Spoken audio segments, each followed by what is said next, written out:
ஏதோ இதில் ஒரு சூழ்ச்சி இருக்கிறது என்ற சந்தேகத்தை நாங்கள் எழுப்பி இந்த மண்ணுக்காக, இந்த மக்களுக்காக, இந்த மொழிக்காக, இந்த இனத்திற்காக, தமிழ் சமூகத்தின் வாழ்வுரிமைக்காக போராடுகிற எங்களுக்கு எங்கள் ஜனநாயக வெளி அடைக்கப்படுகிறது.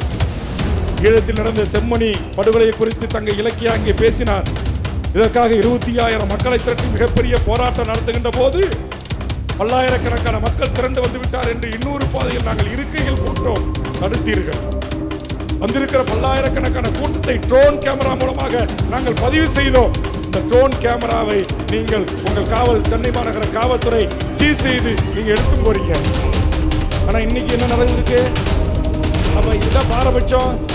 ஆக மாண்புமிகு முதலமைச்சர் அவர்களே, சாதி ரீதியாகவோ, மத ரீதியாகவோ, அரசியல் ரீதியாகவோ உங்கள் கூடவே இருந்து உங்களை குழிப்பறித்து இங்கு மிகப்பெரிய ஒரு அரசியல் சதி, அரசியல் சூழ்ச்சியை ஒன்றிய பாரதிய ஜனதா அரசு தமிழ்நாட்டின் மிக உயர்ந்த மூத்த IAS IPS அதிகாரிகளை கொண்டு சூழ்ச்சி செய்து அரசியல் செய்து கொண்டிருக்கிறார்கள்.